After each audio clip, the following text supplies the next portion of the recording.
चलो आज हम लोग जानेंगे interrogative sentence. Interrogative sentence. Interrogative sentence हम लोगों ने चलो सुनो, हम लोगों ने अफर्मेटिव सेंटेंस सीख लिए, नेगेटिव सेंटेंस सीख लिए। अब हम लोग सीखेंगे इंट्रोगेटिव सेंटेंस। इंट्रोगेटिव सेंटेंस वो सेंटेंस होता है जो कि सवाल पूछा जाता है। जैसे सवाल पूछना है ना, जैसे देखो, क्या मैं अंधा हूं? क्या मैं, मतलब सवाल पूछा गया ना, किससे? अपने आप से। अब देखो, क्या तुम गरीब हो? तो क्या हुआ? सवाल पूछा गया, क्या तुम गरीब हो? तो वो बोलेगा हाँ या ना, उत्तर हाँ और ना में देगा। क्या तुम गरीब हो? तो क्या हो रहा है? सवाल पूछा गया। सवाल क्या किया? पूछा गया। बात समझ में आया ना? तो जैसे इसी को बोलते हैं इंट्रोगेटिव सेंटेंस। क्या बोलते हैं? Interrogative sentence. चलो इसका जो है पहला एग्जांपल लेते हैं।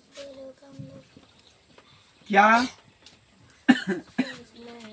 राम गरीब है? क्या राम गरीब है? तो प्रश्न पूछा गया है। क्या पूछा गया है?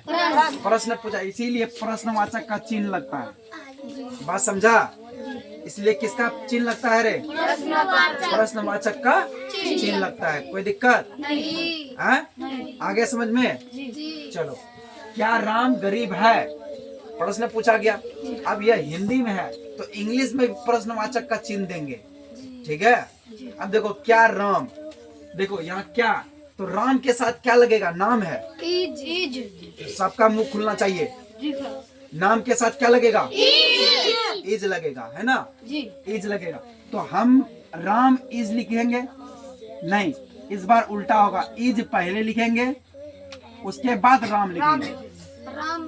इज राम, इज राम, उसके बाद पुअर। इज राम पुअर, प्रश्नवाचक का चिन्ह। नहीं समझ में आया? Is Ram poor. किस बच्चे को नहीं समझ में आया बताओ? हमको आ गया सर जी, हमको आ गया राम पुअर। आ गया समझ में? Is Ram poor. ठीक है? अब देखो नेक्स्ट क्वेश्चन दूसरा लेते हैं। क्या वह मोटी है? क्या वह मोटी है? क्या वह मोटी है? अरे खांसी जिसको हो रहा ना, बहुत मार लग जाएगा। क्या वो मोटी है? अब देखो, क्या वो मोटी है मतलब किसको बोला गया है? लड़का के लड़की? लड़की को। तो सी लगेगा। सी इज नहीं, पहले इज तब सी। तो इज लगाओ तब सी लगाएंगे।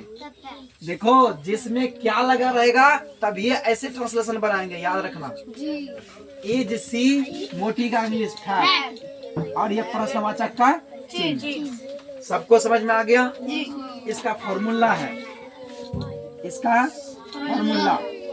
फॉर्मूला क्या है? सबसे पहले is am are plus subject plus object plus last में प्रश्नवाचक का चिन्ह आता है ना? पहले हेल्पिंग वर्ब सब आता है, फिर उसके बाद सब्जेक्ट आता है, फिर ऑब्जेक्ट आता है, फिर हेल्प ये आता है प्रश्नवाचक का चिन्ह, है ना? ये हो गया तुम्हारा फॉर्मूला। आया समझ में? ये तुम्हारा क्या हुआ? फॉर्मूला। अब हम लोग सीखेंगे interrogative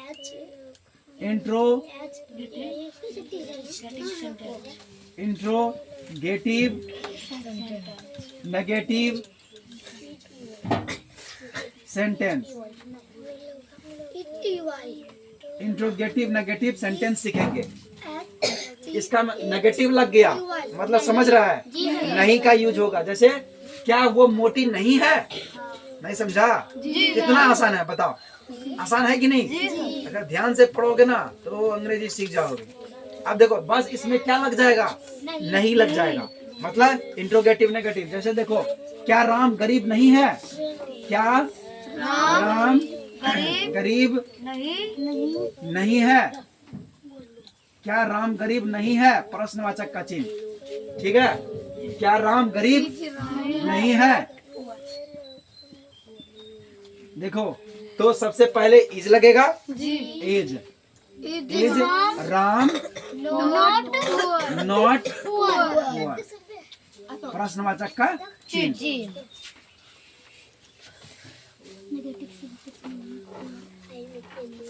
is Ram not poor. कितने बच्चे को नहीं समझ में आया? सर जी हमको आ गया। सबको आया? जी। तुमको आया रे? हाँ? अनीसा जी सर तुमको रे? अनुज को भी आ गया सर जी। आसान है कि जी सर कोई किसी को खड़ा कीजिएगा तो। कोई दिक्कत नहीं, वो हम करेंगे, अभी अचानक नहीं करेंगे। ये समझ में बहुत कोई कठिन चीज है? नहीं सर बहुत आसान है ना। अब बहुत आसान हो गया ना, अंग्रेजी सिखा दिए ना, जी सर और टेंशन मत लो, बने रहो, सब सीखोगे। ये जान गया। और एक ठो लेते हैं, कोई दूसरा लेते हैं।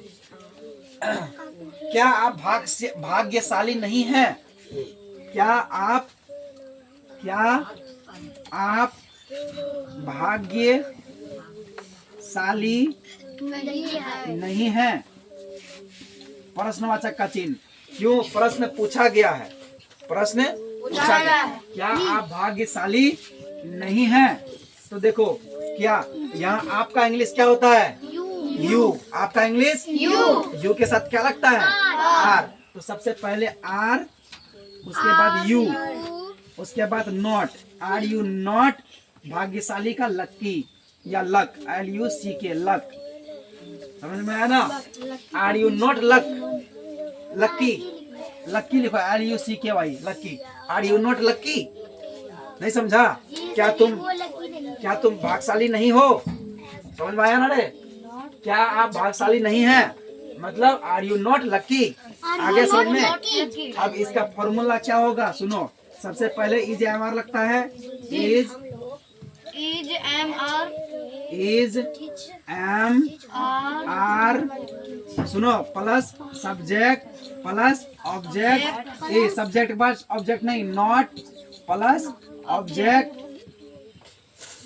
प्लस प्रश्नवाचक का चिन्ह। ये इसका फॉर्मूला हो गया। ये क्या हो गया? इसका formula is am are plus subject. इधर देखो ना, फॉर्मूला बनाने के लिए भी सीख जाओगे ट्रांसलेशन से।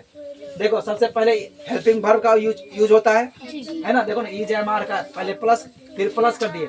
यू क्या है? सब्जेक्ट है, सब्जेक्ट लिख दिए, प्लस नॉट का यूज हुआ, नॉट, फिर उसके बाद ऑब्जेक्ट का यूज हुआ, फिर उसके बाद प्रश्नवाचक का चिन्ह यूज हुआ। ये फॉर्मूला हो गया। मतलब फॉर्मूला से भी ट्रांसलेशन बना सकते हो और ट्रांसलेशन से भी फॉर्मूला बना सकते हो। बात समझ में आया? कोई दिक्कत? चलो यहाँ तक फेयर में ही उतार लो डायरेक्ट। चलो उतारो, जल्दी उतारो।